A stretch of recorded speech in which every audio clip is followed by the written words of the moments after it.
በስመ አብ ወወልድ ወመንፈስ ቅዱስ አሐዱ አምላክ አሜን። በስመ አብ ወወልድ ወመንፈስ ቅዱስ አሐዱ አምላክ አሜን። በስመ አብ ወወልድ ወመንፈስ ቅዱስ አሐዱ አምላክ አሜን። ሰላም አክርስ ይብዝሐልኩም ክቡራት ተኸታተልቲ ናይዛ ቻናለይ ከመይ እኒአኹም ደሕና ዲኹም? ኣነ ደሕና እየ እግዚአብሔር ኣምላኽ ይመስገን። ከምቲ ኣነ ሰላም ኣለኽዎ ብለ ኣለኹምዎ ሰላም ክትኮኑ ናይ ኩሉ ግዜ ተስፋይት እምኒተ እዩ። ልማዓንቲ ድማ ዕሽር ኣስራት መጽዋት ሞባእ ስእለት በኹራት እንታይ ማለት እዩ ዝብል ሒዘ ቀሪበ ኣለኹ ናብኡ ከብለኩም እየ። ሓደሽቲ ዝኾንኩም ብሳብስክራይብ ነባራት ድሕብኹምኩም ድማ ብላይክ ትኣትዉ ኣቐዲመ ክነግራኩም ይደሊ ያው ናብኡ ከብለኩም እየ። በስመ አብ ወወልድ ወመንፈስ ቅዱስ አሐዱ አምላክ አሜን። ምጽዋት መሃብ ተኣምር ካብ ምስራሕ ይበልፅ። ብስም ክርስቶስ ንሓደ ሞት ካብ ምትንሳእ ንላዕሊ ብስም ክርስቶስ ንሓደ ዝጠመየ ሰብ ምብላዕ ይበልፅ። ተኣምር ክትገብር እንከለኻ ንስኻ ናይ ፈጣሪ ጸጋ ምስ ሓይሊ ስለ እትጥቀም ካብ ፈጣሪ ተለቂሒ ትኸውን ኣለኻ። ምጽዋት ክትህብ እንከለኻ ግን ንስኻ ንፈጣሪ ተለቅሖ። ቅዱስ ዮሃንስ አፈወርቂ። መጽሓፍ ቅዱስ ብዛዕባ ምጽዋት ከምዚ ይብል፣ እቲ ንድኻ ዘህርህሉ ዝህብ ንእግዚአብሔር የለቅሖ ንሱ እውን ንሰናይ ግብሪ ክፈድዮ እዩ። መጽሓፍ ምሳሌ 19:17 ግን ኸ እዚ እብል ኣለኹ እቲ ቆጢቡ ዝዘርእ ቆጢቡ ይዓጽድ፣ እቲ በረኸት ዝዘርእ ግን በረኸት እዩ ዝዓጽድ። ኣምላኽ ሕጉስ ወሃቢ እዩ ዝፈቱ እሞ ነፍሲ ወከፍ ብጓሂ ወይስ ብግዲ ዘይኮነሲ ከምቲ ብልቡ ዝሕልኖ የሃብ። ካልኣይ ቆሮንጦስ 9:6-7 ኣቱም ፍቁራተየ ኣምላኽ ነቶም ቅዱሳን እተገልግልዎምን ዘለኹም እቲ ግብርኹም ንስሙ ኢልኩም እውን ዝገበርኩምዎ ፍቅርኹም ዝረስዕ ግፍዒ ኣምላኽ ኣይኮነን። ዕብራውያን 6:9-10 ክንምጽውት እንከለና ንመን ክንህብ ኣለና? ረዳእን ዘይብሎም ድኻታት፣ ጽጉማት ሰባት፣ ንቅዱሳን ገዳማት፣ እንፈልጦም ሰባት ጌርና ንቤተ ክርስቲያን፣ ካብ ሰባኺ ጉባኤ ድማ ንተሓዚ ገንዘብ ክንህብ ይግብአና።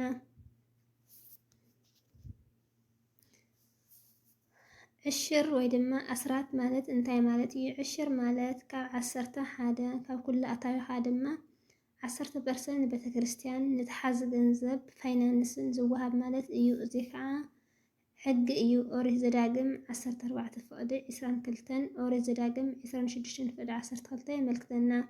ሞባእ ማለት እንታይ ማለት እዩ? ሞባእ ማለት ናብ ሰብ ክትበጽሕ ጥራይ ኢድካ ከም ዘይኽየድ ናብ ኣምላኽ ክትበጽሕ ድማ ብፍቓዱ ሒዝካዮ እትኸይድ ህያብ እዩ።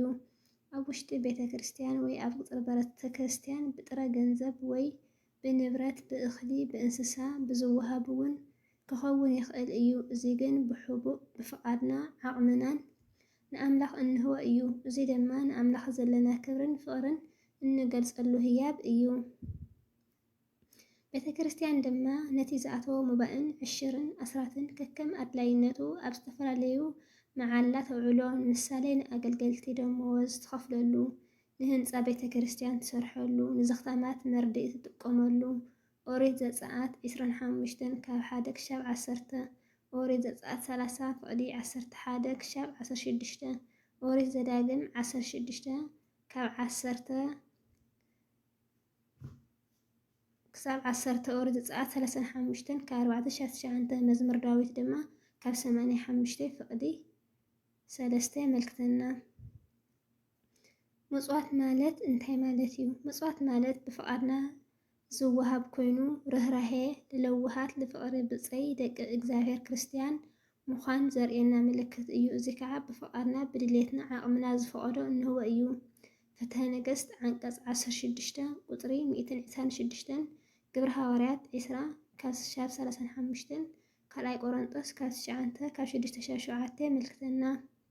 ስእለት ማለት ከ እንታይ ማለት እዩ?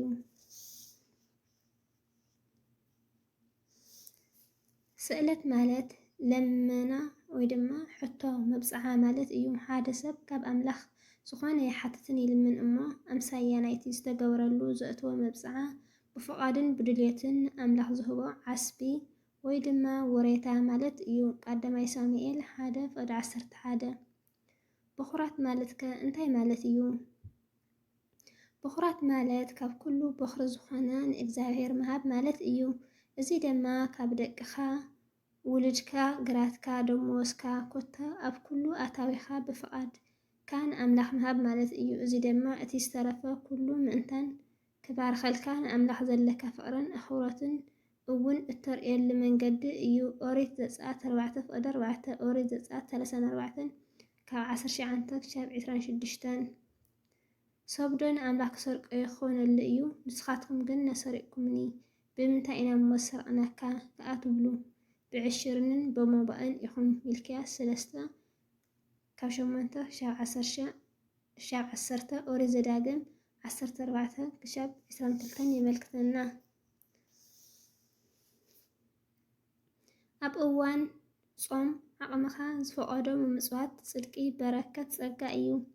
ካብቲ ዘለካ ኣታዊ ዓቕምኻ ዋላ 2 ሳንቲም ክትከውን እትኽእል እያ። ፎቲኻ ብፍቓድካ እንተሂብካ ግን ምጽዋት እያ። ኣብቲ ናይ ምምጽዋት በረከት ድማ ተሳቲፍካ ኣለኻ። ብኻሊእ ኣገላልጻ እቲ ዝሃብካዮ ገንዘብ፣ እኽሊ፣ እንስሳ፣ ንብረት ንኣምላኽ ኣለቂሕካዮ ኣለኻ ማለት እዩ። ወንጌል ሉቃስ 21:1-4 ከምቲ ሓደ ኣቦ ዝበልዎ ኣምላኽ ምኽንያቱ ገይሩ ንሓደ ሰብ ከድሕኖ ይጽዕር፣ ምኽንያቱ ገይሩ ጽድቂ ከስርሖ ይፍትን፣ ምኽንያት ገይሩ ናብ መንግስቲ ሰማያት ከእትዎ ይደሊ። እቲ ሰብ ድማ ዝተፈላለየ ቁጥሪ ዘይብሎም ምኽንያታትን ጥርዓናትን እናምፀ ካብ ድሕነት ጽድቂ መንግስቲ ሰማያት ምውራስ ይሃድም። ወንጌል ሉቃስ 14:16-24 የመልክተና። ወንጌል ማቴዎስ 22:1-14 ድማ የመልክተና። መዝገብካ ኣብ ዘለዎ ኣብኡ ድማ ልብኻ ኣሎ።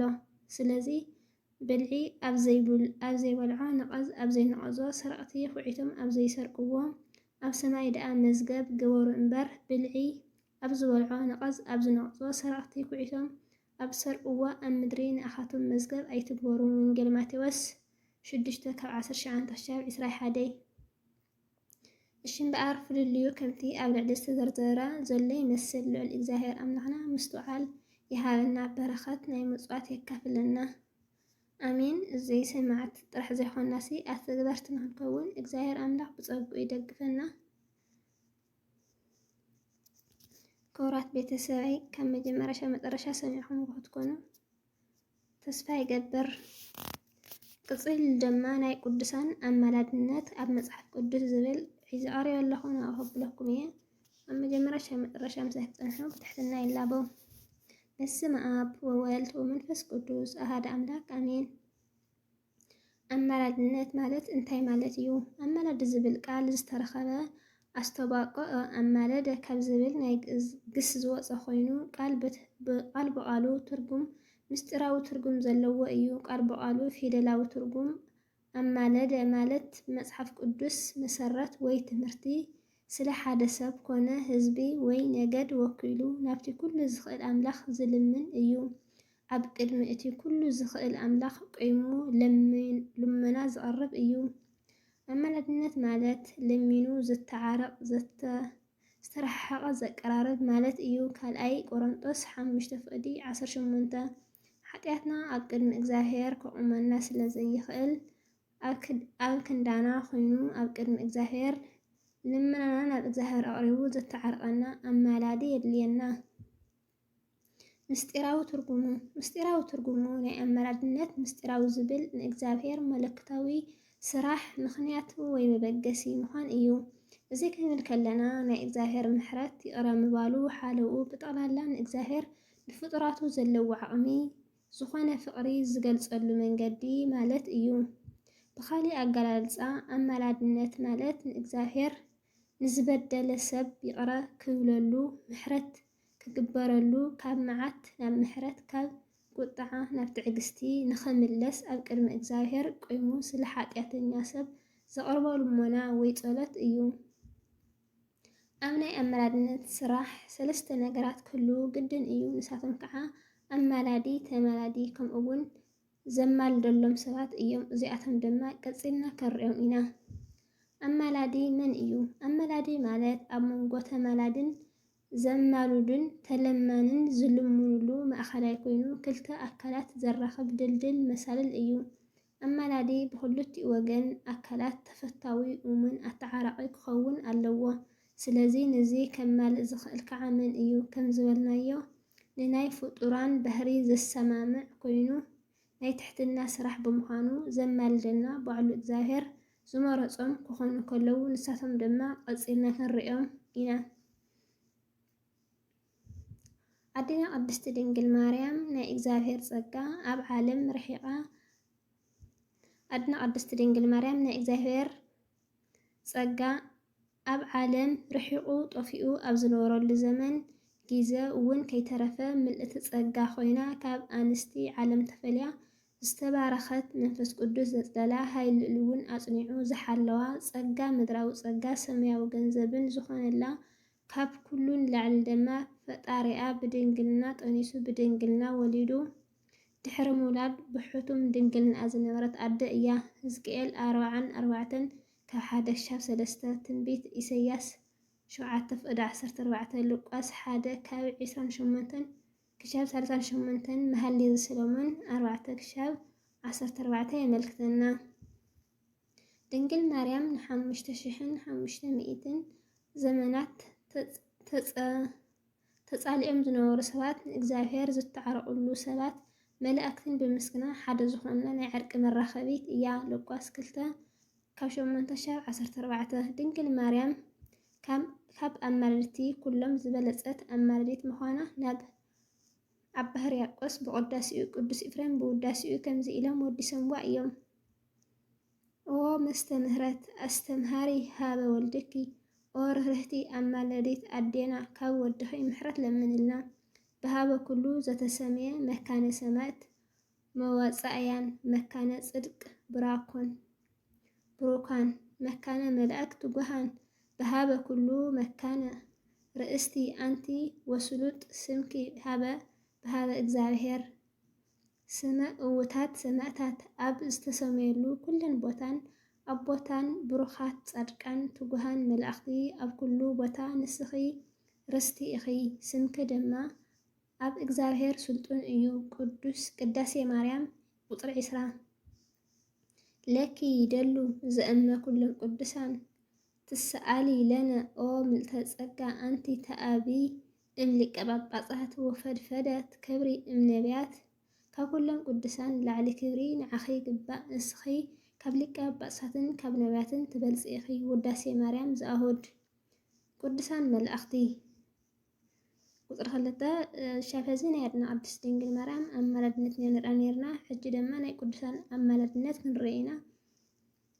ቅዱሳን መላእኽቲ ንጹህ ባህሪ ዘይተፈለዮም ንምስጋና ተፈጢሮም ምስጋና ምግቢ ኮይንዎም ዝነብሩ ከይደኸሙ ሱቕ ከይበሉ ረበሻ ዘይብሉ ቅዱስ ቅዱስ ቅዱስ እግዚአብሔር ጻብኦት ፍጹም ሙሉእ ሰማያት ወምድር እንዳተቐባበሉ ቅዱስ ቅዱስ ቅዱስ ቅዱስ እግዚአብሔር ጎይታ ሰራዊት ኩሉ ምድሪ ብክብሩ መሊኣ ኣላ እናበሉ ዘመስግኑን ዘገልግሉን እዮም። ኢሳይያስ 6:2-5 ራእየ ዮሃንስ 4:8 ኣዝዮም ብዙሓት ብቁፅሪ ስፍሪ ዘይብሎም ህያውያን ፍጥረት እዮም። ቅዱሳን መላእኽቲ ብሓጢኣቶም ምኽንያት ካብ እግዚአብሔር ህይወቶም ንዝረሓቑ ኩሎም ዝልምኑ ብናይ ሰይጣን ምኽሪ ተታሊሎም ብናይ ዓለም ትምህርቲ ተሰሒቦም ብጽድቆም ናብ ሓጢኣቶም ለዊጦም ዝታልሉ ሰባት ብንስሓ ተሓፂቦም ናብ ፈጣሪኦም ክምለሱ ከለዉ ዓብዪ ሓጎስ ደስታ ይስምዖም።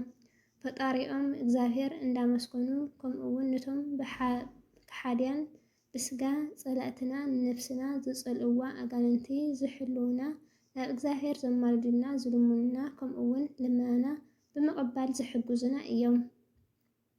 ዘጸአት 23:20 ካልኣይ ነገሥት 6:16-18 ዘካርያስ 1:12-15 የርእየና።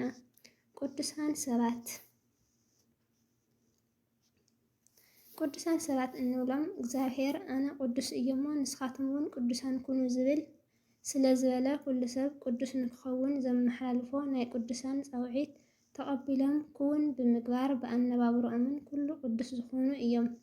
ዘሌዋውያን 19:2 ቅዱሳን ገንዘቦምን ፍልጠቶምን ጥራሕ ዘይኮነሲ ህይወቶም ንእግዚአብሔር ዝውፍዩ ካብ ምዝራብ ንላዕሊ ብተግባር ኣርአያ ኮይኖም ዝተረኸቡ እዮም።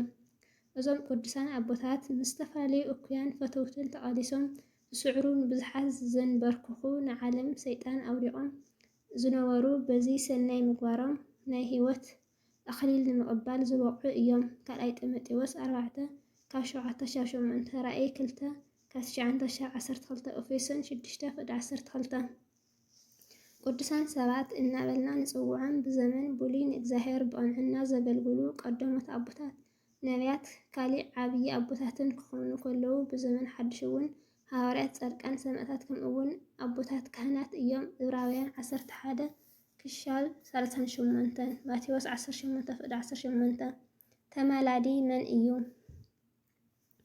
መልሲ ብሕፅር ዝበለ ናይ ቅዱሳን ልማኖ ንኃጢአት በደልና ይቕረ ዝብል ብባህሪኡ መሓሪ ዝኾነ መፍቀሪ ሰብ እግዚአብሔር ኣምላኽና እዩ። ቅዱስ ዳዊት ኦ እግዚአብሔር ንዓኻ ኣብ ጽዮን ምስጋና ይግባእ፣ ንዓኻ ጸሎት ይቐርብ፣ ናይ ኩሉ ጸሎት ኣብቲ ንስኻ እትሰምዓሉ ይቐርብ፣ ናይ ኩሉ ጸሎት ናብቲ እትሰምዓሉ ናባኻ ይቐርብ ኢሉ ከም ዘመስከረ እዩ። መዝሙር ዳዊት 65:1-2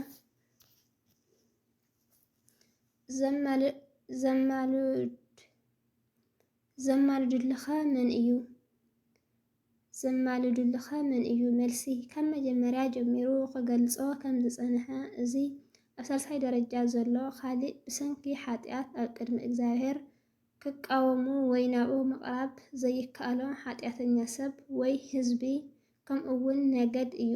ኃጢአት ዝተረኸበ ዝኾነ ሰብ ኃጢአት ስራሕ ብምስርሑ ፈጣሪኡ ከም ዝሕዝን ተረዲኡ ንኃጢአቱ ስርየት ንበደሉ ይቕሬታ ክረክብ እንተደልዩ ብናይ ቅዱሳን ኣመላድነት ምስ እግዚአብሔር ክሕረቕ ኣለዎ።